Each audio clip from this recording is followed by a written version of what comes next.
Hi ladies and gentlemen, and welcome to my crib. Our crib.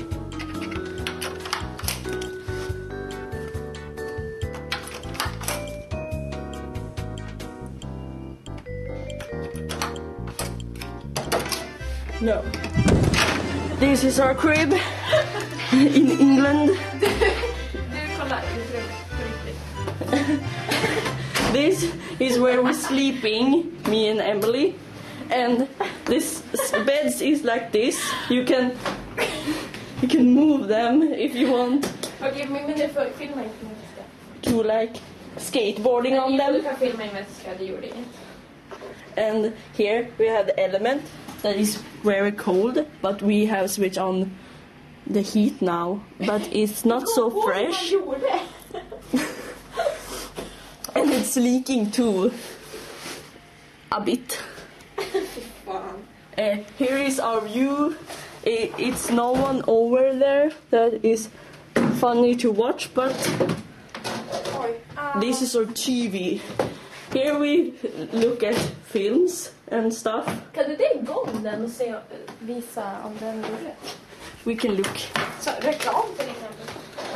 It's much reclam. Commercial. That's 08,097 8012. So you don't have to. No. Our motor.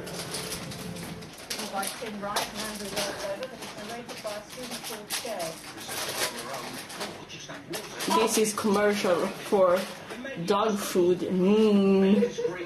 Really tasty. Like a dream. This is like, I don't know, bathroom. And this is the bathroom. And I have to beat balancera. Här är badrummet. It's the bathroom. We have 2 cranes, kranar. En i varmvatten. Och en i kallt vatten. Det finns inget mellanting riktigt där. Sen så har vi toalett. Som man spolar med en sån här knapp. Och det ser ut så här. Den spolar bort allt.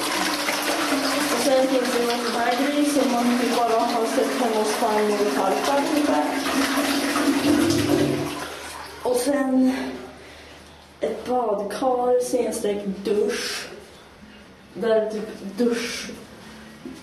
duschgrejen sitter hur högt upp som helst. Typ upp i taket.